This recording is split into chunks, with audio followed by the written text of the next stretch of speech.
Sir, जिस तरह से महाविकास आघाड़ी का प्रचार जिस तरह जोरों में चल रहा है, प्रचार की प्रक्रिया अब आखिरी टप्पे पर आ चुकी है, किस तरह से लोगों का समर्थन मिल रहा है, किस तरह से प्रतिशत आ रहा है? अब थाने में प्रचार फेरी हुई, हजारों हजार की संख्या में हमारे मतदाता अपने परिश्रम से अपना पसीना बहाते हुए माननीय श्री राजेंद्र निचारे जी के प्रचार रैली में सहभागी हो रहे हैं और दिल से सहभागी हो रहे हैं। ऐसा भी नहीं है कि पैसा दे करके या भीड़ बुलाई जा रही हो। लोग अपनी स्वेच्छा से, हर समाज के लोग, चाहे महाराष्ट्रियन समाज के लोग हों, गुजराती समाज के लोग हों, उत्तर भारतीय समाज के लोग हों, पंजाबी समाज के लोग हैं, चाहे हरियाणा के लोग हों, चाहे गुजरात के लोग हों, सभी समाज के लोग चढ़ बढ़ करके राजेंद्र निचारे जी के साथ में उनकी प्रचार रैली में, जाहिर सभा में भाग ले रहे हैं और जनता का अच्छा प्रतिसाद मिल रहा है। जनता के बीच जाने के बाद थंब दिखाते हैं कि हम आपके साथ में हैं। जिस तरह से अभी 2 दिन पहले महायुति के उम्मीदवार ठाणे कल्याण के उम्मीदवार के लिए कलवा में राज ठाकरे की जाहिर सभा हुई, जिसमें से उन्होंने फिर से एक बार बाहरी लोगों के ऊपर हमला कहा है कि जब तक बाहरी लोग महाराष्ट्र में आते रहेंगे, महाराष्ट्र में कितनी भी निधियां लाए जाए, महाराष्ट्र का विकास नहीं हो सकता। मैं तो सोचने पे मजबूर हूँ कि जाहिर सभा जो महायुति की थी, महायुति की जाहिर सभा में माननीय श्री राज साहब ठाकरे जी ने जो ये शब्द कहा कि बाहरी लोग यहाँ आकर के विकास में रोड़ा पैदा कर रहे हैं, क्योंकि बाहरी लोग यहाँ ज़्यादा संख्या में आ रहे हैं। खास करके उन्होंने इंगित किया थाने में, थाने का विकास कितना भी करोगे तो बाहरी लोगों की भीड़ की वजह से विकास नहीं हो पाएगा। अब क्या कर सकते हो, हिंदुस्तान का संविधान ऐसा है, जहाँ रोजी रोटी मिलती है, जहाँ प्यार मिलता है, लोग वहाँ पर जाते हैं। आज महाराष्ट्र के लोगों ने आज से नहीं, पुराने ज़माने से ही प्यार दिया है उत्तर भारत के लोगों को, हर स्टेट के लोगों को यहाँ आकर के उन्होंने अपना खून पसीना बहाया है। महाराष्ट्र को विकास में जो है उन्होंने योगदान दिया है, तो उनके योगदान को भी नहीं नकारा जा सकता। परिवार में 2 परिवार है तो अभी 3 होते हैं, 4 होते हैं, तो लोग एडजस्ट करते रहते हैं। वो समस्या तो ठीक है, उस समस्या का निराकरण होगा, लेकिन अभी राज साहब का ये बात बोलना जाहिर सभा में, तो पुरानी बातें याद आ जाती है कि जिस तरह से उत्तर भारतीय समाज के लोग यहाँ बच्चे आए थे परीक्षा देने के लिए, उनके ऊपर जो है कि हमला हुआ था, उनका विरोध मनसे ने किया था। तो इससे जो है कि हमारे उत्तर भारतीय समाज में काफ़ी चर्चा का विषय हो गया कि राज साहब ने मोदी जी की यूपीए गठबंधन में हो गए हैं और मोदी जी को पूरा हिंदुस्तान का पूरा विश्व हिटलर कहता है, शहंशाह कहता है। अब उनके इशारे पे ये सब बातें हो रही हैं, तो ये तो गलत बात है। अब खास करके उत्तर भारत के लोग हों, चाहे हरियाणा, पंजाब, जम्मू कश्मीर के हों, चाहे हिमाचल के हों, चाहे उत्तराखंड के हों, जो बाहरी लोग हैं इसमें सब आते हैं।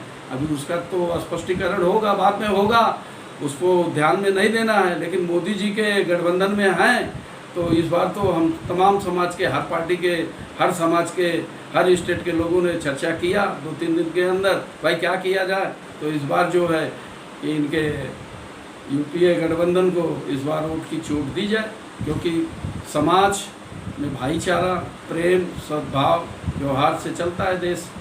देश एकता और अखंडता, भाईचारे से ही चल सकता है।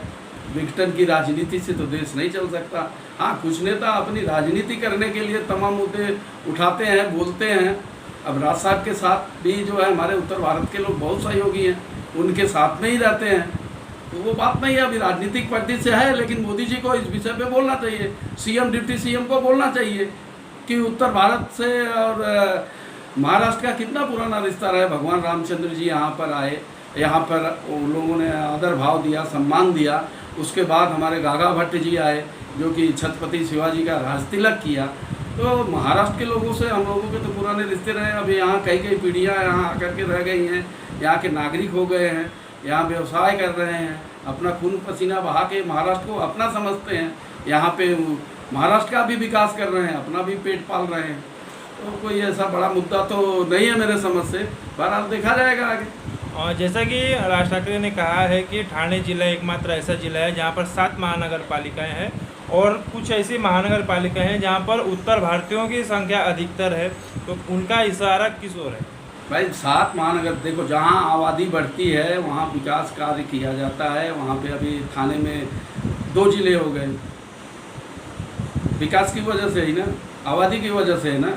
जब जिला बन सकता है तो महानगर पालिका बनेगी, महानगर पालिका बनेगी तो हर क्षेत्र के लोगों को साधन सुविधा सब व्यवस्था सरकार देती है और सरकार बनाती है, तो उनको महसूस होता है तो सरकार बनाती है।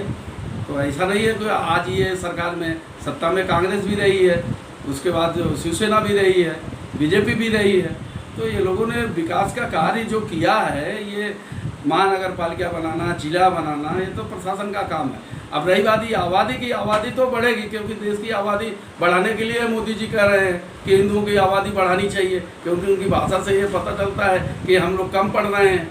आज 80% लोग हम हिंदीभाषी और हिंदू लोग हैं, 20% अदर कास्ट के लोग हैं, फिर भी आबादी कम पड़ रही है। तो आबादी बढ़ाने के लिए एक तरफ कहते हैं, लेकिन इस मुद्दे पे मोदी जी कुछ नहीं बोल रहे हैं। मोदी जी को बोलना चाहिए, देश के प्रधानमंत्री हैं, संविधान में लिखा गया है हिंदुस्तान का व्यक्ति किसी भी प्रदेश में जा करके अपना रोजी रोजगार व्यवसाय कर सकता है, परिश्रम कर सकता है, ऐसी कोई बात नहीं है। अब रही बात, उन्होंने कहा कि मराठी आनी चाहिए, ये तो अच्छी बात है, मराठी तो सबको आनी चाहिए, क्योंकि मराठी भाषा आएगी तो व्यवहार में, आदान में, प्रदान में, बिजनेस में, सब में बरकत होगी, सब आगे जाएगा।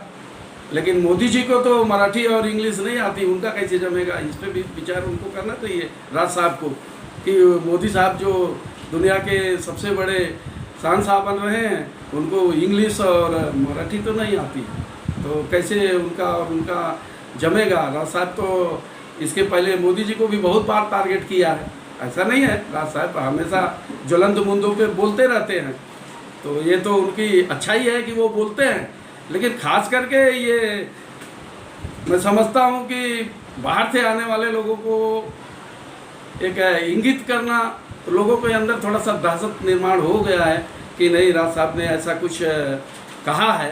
विकास की बात है, आबादी बढ़ रही है, विकास में रोड़ा हो रहा है, तो ठीक है, मिल बांट करके इस विकास में हम लोग भी भागीदार हैं, हम लोग भी मेहनत करते हैं।